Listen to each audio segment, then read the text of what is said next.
Welcome back to chapter 4 of my life in stories of my book Anything Dear. Well, part 1, Anything Dear. And I have 3 videos out already covering the first 3 chapters. I'll be reading now chapter 4, DNA, the story of connection. And yeah, so thank you if you're checking out my videos and you decided to listen to me read chapter 4 too. If you're new here, like I just said, there are other videos out too, but if you want to stay and listen to me read DNA, then stay. So here we go. Chapter 4, DNA, the story of connection. We are wired for connection or trust, mother-child bond, the root for emotional safety and belonging, a matter of understanding and nonverbal communication. It is nature. It is the law of the DNA, the code for a sense of self and others, a connection that just is and feels like home. I am no exception. Nobody is. Me and my mom were that home. The two of us. I felt that. I trusted her and she trusted me, and therefore we trusted each other. There was no reason for me not to trust her, no reason for me not to trust myself or my feelings. That was the only connection I cared about, the connection to my happiness. No second guessing, no judgment. It was enough for me because I could do nothing wrong, and even when I did, I felt accepted and safe. Enough to be me, enough to be proud and feel worthy of having a connection that does not need any words nor explanation of the mind. Worthy to just be, and therefore being worthy of having a home. It's what I knew and it's what I had. I figured it to be a given, but it wasn't. Because it all changed, slowly but surely, just like the rising of the tides. Then I was, and now I am still rooted for a place of belonging and the need for emotional safety. Then I was, and now I am still wired and coded for connection to myself and others. So naturally, I always wanted to have a home and to never feel unsafe or disconnected, because losing connection goes against nature. It goes against the law of the DNA, and it goes against the emotional language of my DNA. I just didn't know that the connection to my own self, to my inner home and safe space, would be quintessentially influenced and challenged by others. I just didn't know that growing up meant that I would have to continuously prove myself and fight for different kinds of connections. And I most certainly hadn't realized that family would not always be the primordial home I thought it was, and that it wouldn't be an indicator for a place of belonging and refuge for emotional safety. Let alone that it would translate in me not being worthy to feel accepted, loved, and safe. Ultimately, I would come to realize that this sense of trust, the strong inner feeling of I got you, you are safe here, could easily be taken away. I thought I had a pretty good grasp of what it meant to live life and to be part of a community, a family. I thought I understood the inside structures and meanings of being a son, a brother, a nephew, a friend. But from where I was standing, the structures I knew looked a lot different from the ones I saw everywhere else. I had my mom's side of the family. Where is your dad? Was also a question I would have liked the answer to, and also to, why isn't he with you? But these questions apparently didn't really matter much, because there were all these other nice people that I would need to learn to treat like family, like home too. Either I was embedded in my first family for the first 7 years, or it was my second family I became a member of for the last 20 plus years of my life.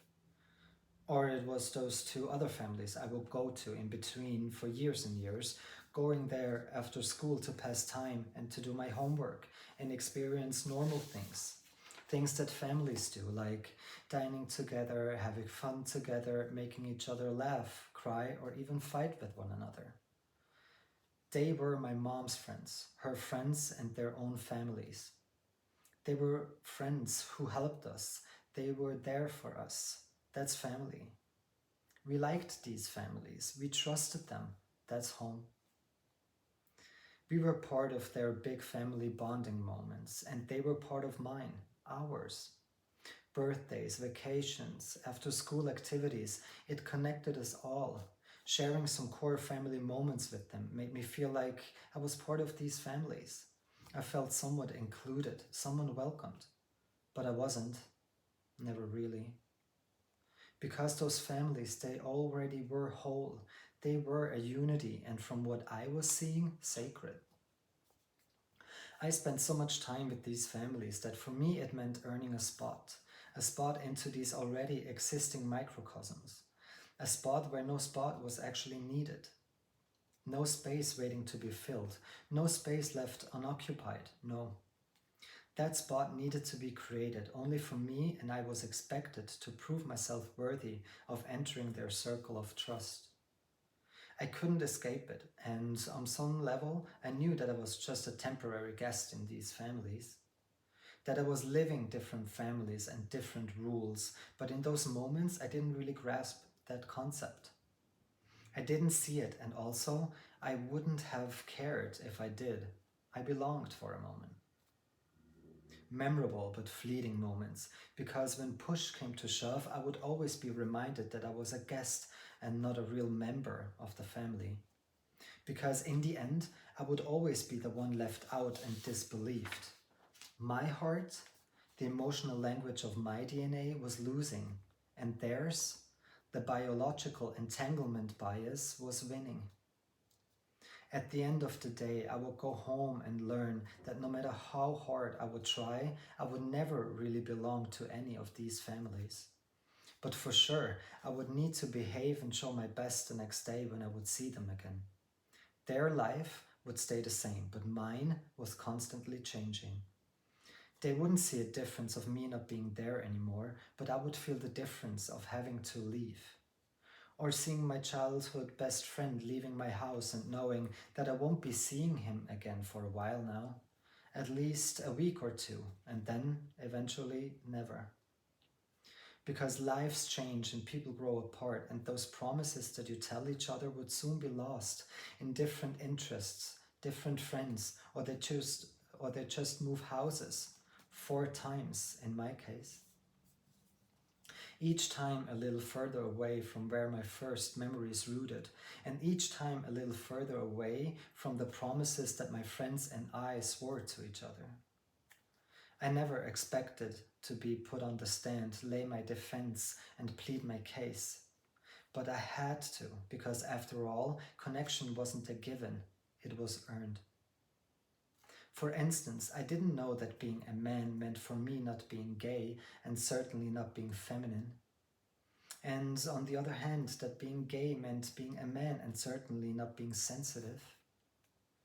It was unclear to me that men in my complicated patchwork family were deemed socially accepted men, and I, therefore, didn't belong there either. I would learn that the ideals of men would ask for the capacity of showing emotion, but not too much. That it meant being able to cry when it was considered appropriate, but when I did, the situations were never quite appropriate enough. I would learn that it meant to be emotionally and physically strong, but apparently I was never mentally nor bodily strong enough. For me, the connection to the ideal of men was denied because I was not meeting the criterias. And I noticed, I was told so by them jokingly pointing out the fact that I didn't. And so I was unaware that it meant that I would grow up a person who would understand men as in people that would only hit me or hit on me. And I was unaware that it meant for me to either have sex with them or fear them. It was hard to wrap my mind around the fact that this would mean, especially for other kids, to get a free pass. a free pass to throw snow-covered stones at me during recess in winter, and for teachers to not take me seriously and telling me that I shouldn't take everything too much to heart. I didn't know that it meant for people to label me a girly boy or asking me if I wanted to be one, and that this would be an invitation for anyone who wanted to participate, to play emotional tricks on me in school, to do so. Writing me fake love letters and hiding them on the public trash cans, patiently waiting to see if I would be stupid enough to believe that anyone could ever love me. I didn't know that it meant for me to be the recipient of daily harassments that were carefully planned out by the assembly that my class convened weekly, wishing me ill and hoping that I would eventually change classes because they would be better off without me in theirs. I didn't know that it meant for them to deny me a seat at the table, and if I was lucky enough to get one, plaster it with wet toilet paper. Or hiding and breaking my stuff in the hopes that at one point I would change schools, because in that case, no one has to look at you anymore. I didn't know that this was the version of worthiness, the version of connection that was meant for me. Yeah, that was chapter 4, DNA, the story of connection. This story of connection is not purely, but mostly linked to family, friends, and the people I went to school with and at work.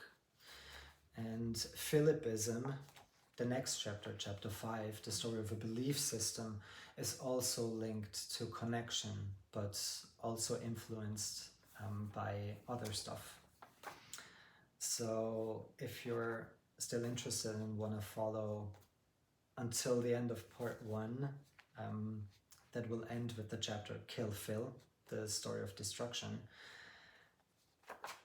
Yeah, stay with me and click on chapter 5, Philippism, the story of a belief system. Thank you for watching and listening to me. I appreciate your time. And yeah, see you there, I hope. Bye.